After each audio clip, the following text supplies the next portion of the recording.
تو دنیا اسلام میں ایک کوہرام مچ گیا کہ بھئی اس سے زکوٰۃ ادا ہوگی کہ نہیں، یہ مال ہے کہ نہیں، یہ بہت سارے مسائل دنیا اسلام سے حرمین طیبین میں سوالات آنے لگے، اس لیے کہ اس وقت مرکز حقیقتاً بھی تھا اور ظاہراً بھی.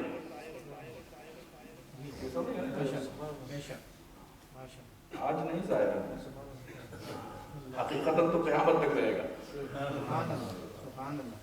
تو اب وہاں کے بڑے بڑے اکابر دانشور، چاہے وہ فقہ حنفی سے تعلق رکھے ہوں، شافعی، مالکی، حنبلی، اپنی اپنی تحقیقات بیچارے کرتے ہیں. میرے اعلیٰ حضرت کی خدمت میں بھی وہاں کے ائمہ نے، علماء نے، مشائخ نے پیش کیا. مقام ابراہیم کے پاس میرے اعلیٰ حضرت نے بیٹھ کر قلم دعوات لیا، نہ کوئی لائبریری نہ کچھ، اور لکھنا شروع کیا. اور اس مسئلے کا ایسا تصفیہ پیش کیا عربی لنگویج میں، کفل الفقیہ الفاہم فی احکام قرطاس الدراہم. نام ہی دیکھیے. میں تو یہ کہتا ہوں کہ اعلیٰ حضرت کی کتابوں کا صحیح تلفظ کوئی کر لے تو سب سے بڑا عالم ہے، اس کو سمجھ لے گا. ہاں. اور اس میں ایک ایسا جزیہ لکھا کرنسی، یہ کاغذ والے نوٹ سے متعلق، جو کئی سو سال پہلے امام ابن حمام نے فتح القدیر میں اس کو ذکر فرما دیا تھا، اس کو لکھا. اور وہاں حرم مکہ کے بہت بڑے مفتی شیخ عبداللہ صالح، اللہ اکبر، ان کے علم کا لوہا مانا جاتا. تو پہلے لوگ نقل کر لیتے تھے، کوئی بھی تحریر آتی تھی تو اس کی بھی نقل ایک لائبریری میں وہاں. دوبارہ جب آلہ گئے تو وہ دیکھ رہے تھے اس کو، جب یہ جزیہ پڑھے تو ایسے اللہ عجیب، اللہ عجیب، ہماری نظر اس جزیے تک پہنچی نہیں. اللہ عجیب، یہ تو کئی سو سال پہلے اس مسئلے کا حل ہمارے ائمہ نے پیش فرمایا.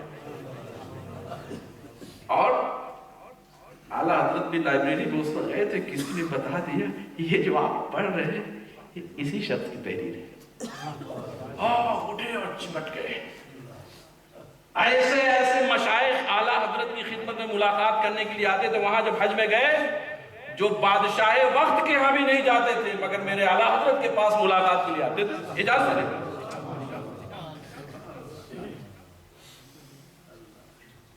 اور جب بارگاہ نبوی میں حاضر ہوئے، اللہ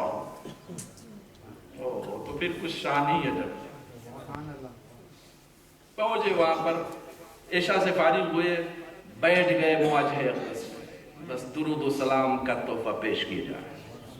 تہجد کا وقت ہو گیا، تہجد ادا کی، فجر تک. اور دل میں یہ تمنا لیے ہوئے تھے کہ آقا کچھ خصوصی کرم فرمائیں گے، اپنے دیدار سے نواز دیں گے. تو ایک عجب سی کیفیت طاری ہوئی، رات بیت گئی. تو پھر لکھتے ہیں، وہ سوئے لال ازار پھرتے ہیں، تیرے دن اے بہار پھرتے ہیں. کوئی کیوں پوچھے تیری بات رضا، تجھ سے کتے ہزار پھرتے ہیں. دوسرے دن پھر تشریف لے، پھر اپنا وظیفہ شروع. مصطفیٰ جان رحمت کا وہ دربار ہے کہ میرے اعلیٰ حضرت ہی فرماتے ہیں، واہ کیا جود و کرم ہے شہ بتا تیرا، نہیں سنتا ہی نہیں مانگنے والا تیرا. میرے آقا نے کرم فرما دیا، اپنی اس چشم سر سے دیدار مصطفیٰ کے شرف سے ہم کنار ہوئے. اور ایک شعر میں اشارہ بھی فرماتے ہیں، ہمیں اے رضا تیرے دل کا پتہ چلا بمشکل، ہمیں اے رضا تیرے دل کا پتہ چلا بمشکل. ایک تو یہ دل اور ایک ساری کائنات کا دل. ہمیں اے رضا تیرے دل کا پتہ چلا بمشکل، در روضہ کے مقابل، در روضہ کے مقابل وہ ہمیں نظر تو آیا، یہ نہ پوچھ کیسا پایا، یہ نہ پوچھ کیسا پایا. تجھے حمد ہے خدایا، تجھے حمد ہے. وہ میرے اعلیٰ حضرت رضی اللہ تعالیٰ عنہ، میں کس کس گوشے پر آپ کے سامنے عریضہ اپنا پیش کروں. وقت کے جلیل القدر محدث ہیں، محدث وسیع احمد سورتی جن کا بھی میں نے ذکر کیا، اور وہ محشی بخاری محدث اسحاق رحمت اللہ علیہ کے چہیتے شاگردوں میں ہیں. علم حدیث میں جن کا سکہ چلتا تھا، محدث سورتی کا علم الحدیث کا مدرسہ پیلی بھیت میں قائم، دور دور سے دانشور علماء مشائخ علم حدیث لینے اس بارگاہ میں آتے تھے، وہ محدث سورتی ہیں۔ مگر میرے اعلیٰ حضرت سے 6 سال پہلے ان کا وصال بھی ہوا، مگر میرے اعلیٰ حضرت سے اتنی والہانہ محبت رکھتے تھے کہ لکھا گیا ہے کہ عشق کے درجے میں معاملہ تھا، عشق کے حد تک معاملہ تھا، دیوانے رہتے تھے آپ محدث سورتی رہا۔ ایک مرتبہ ان کے آخری شاگرد محدث کچوچوی سید محمد میاں محدث اعظم ہند رحمت اللہ تعالیٰ علیہ نے، یہ آخری شاگردوں میں ہے محدث سورتی رحمت اللہ علیہ کے، اور اعلیٰ حضرت کے بھی شاگرد ہیں، کہا محدث سورتی رحمت اللہ علیہ سے، حضور آپ اتنے بڑے محدث سے علم حدیث حاصل کیے ہیں، آپ کی بارگاہ میں دور و دراز سے بڑے بڑے دانشور آ کر کے زانوِ ادب طے کرتے ہیں، حضور آپ کو بیعت کا شرف ملا ہے شیخ فضل الرحمن گنج مراد آبادی سے، جو وقت کے ولی کامل، مگر حضور آپ کے ہاں میں دیکھتا ہوں کہ جو خاص لگاؤ اور عشق اور جذبے وارفتگی جو اعلیٰ حضرت سے میں پاتا ہوں اور کسی سے نہیں پاتا ہوں، بات کیا ہے؟ جب دیکھو اعلیٰ حضرت کا ذکر، انہی کی یاد، انہی کا تذکرہ، انہی کے فضل و کمال کا خطبہ، وہ آپ کی ہر مجلس کی روح بنی رہتی، بات کیا ہے؟ محدث سورتی رحمت اللہ تعالیٰ نے فرمایا، مولانا سب سے بڑی دولت وہ علم نہیں ہے جو مجھے محشی بخاری محدث اسحاق سے ملا، اور وہ شرف بیعت سب سے بڑی دولت نہیں ہے۔ آج تو حال ہے کہ جاہل پیر بھی ہاتھ پکڑ لیتا ہے تو مرید کی تجوری کھل جاتی ہے، وہ منحیات میں جائے خرافات میں جائے کوئی نہیں، پیر کہتا میرے جنت کا ٹکٹ مل گیا، گھبراؤ نہیں، اور پیر کو اپنا ہی پتا نہیں، ہر کے کو مست کرا رہبری کنت۔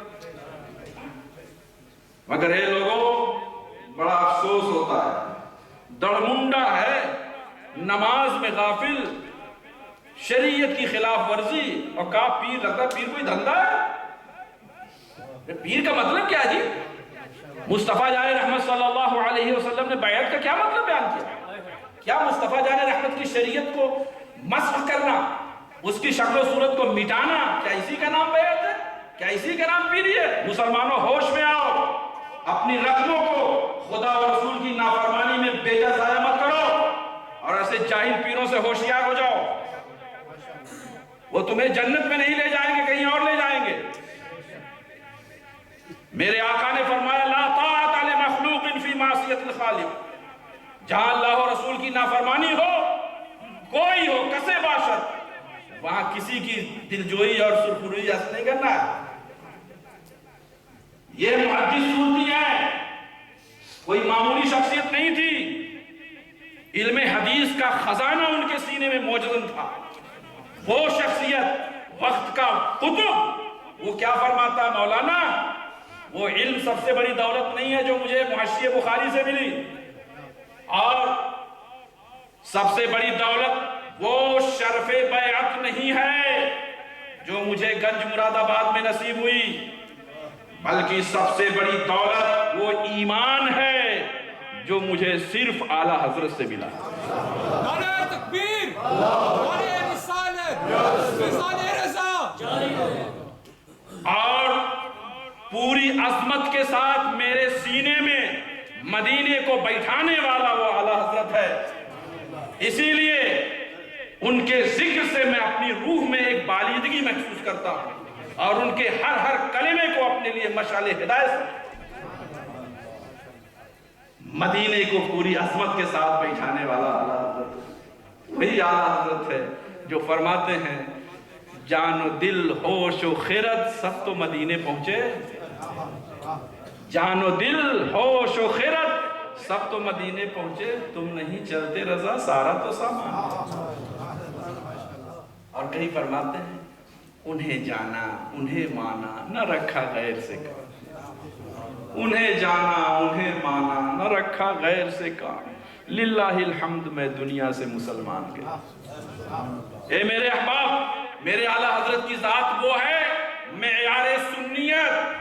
میں نہیں کہتا، اس وقت کے اکابر نے کہا، حرم پاک، حرم مکہ اور مدینہ کے جلیل القدر بزرگوں نے فرمایا، ان سے پوچھا گیا حضور اب ہمارے بر صغیر میں تو کچھ گمراہی بھی آ گئی ہے، داخل ہو گئی ہے اسماعیل دہلوی کے ذریعے سے، تو حضور اگر ہمارے یہاں سے کوئی آتا تو کیسے آپ پہچانتے ہیں کہ یہ سنی ہے کہ منہوم ہے؟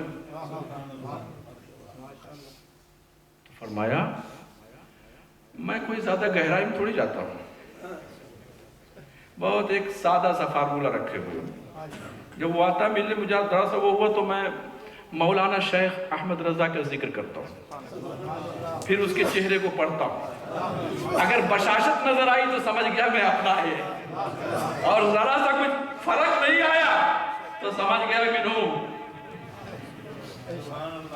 بلکہ حضرت شیخ مولانا قادر بخش صاحب بہاری رحمت اللہ علیہ بڑے عالم، وہ اعلیٰ حضرت کے معاصرین میں بہار کے ایک جگہ ایک ضلع ہے گیا، اس کے کچھ علاقے میں معافیت تھوڑی سی آ گئی تو وہاں کے عوام پریشان، یہ ہمارے جو بزرگ بوڑھے نا یہ بہت پریشان ہوتے ہیں جب ینگ لوگ کہیں جاتے ہیں نا، کچھ شیخ لوگ بھی آتے ہیں نا گڑبڑ شڑبڑ مکس مسالہ والے، تو یہ ہمارے جوان صاحب کو پتا ہے کہ نیا مذہب کوئی لے کے آ گیا ہے، وہ انگلش اسپیکر ہے، بہت سارے شیخوں سے ہماری نشست ہوئی ہے، بہت سارے میٹ مسالے والوں کو ہم نے دیکھا۔ جوانوں ہوش میں رہنا، اپنے ایمان کی دولت کو بچانا۔ تو حضرت شیخ قادر بخش صاحب سے پوچھا لوگوں نے حضور ہم کیا کریں، کہ ہمارے آبادی میں کچھ گڑبڑی آ گئی، بدمذہبیت آ گئی، حضور کیا کریں، ویسے پہچان ہے بڑا دقت کا معاملہ۔ فرمایا اب یہ میں تم کو بتاؤں کہ یہ انہوں نے گستاخی کیا خدا کی بارگاہ میں، یہ گستاخی کیا حضور کی بارگاہ میں، تو تم کہاں تک پڑھو گے، تم تو پریشان ہو گے، تم تو ادھیڑ عمر ہو، کیسے میں تم کو اچھا فارمولہ بتاتا ہوں، سنو۔ جہاں پر شبہ ہو امام احمد رضا فاضل بریلوی کا ذکر وہاں کرو، پھر اس کو دیکھو، اگر خوش ہو مسرت کے آثار نظر آئے تو تم شبہ نہ کرو، سمجھو اپنا، اور جہاں کچھ نہ بولے یا کچھ کبیدگی نظر آئے تو سمجھ جانا منہوم ان میں سے ہے۔ اور پھر فرمایا کہ جو میرے آقا نے ارشاد فرمایا تھا مولائے کائنات کے لیے کہ لا یبغضہ الا منافق ولا یحبہ الا مومن، مولائے کائنات سے محبت مومن ہی کرے گا، ان سے عداوت منافق ہی رکھے گا۔ سنو، اس علاقے میں وہ ہو ضمیر شیخ امام احمد رضا کی طرف لوٹتی ہے، یہی معیار ہے۔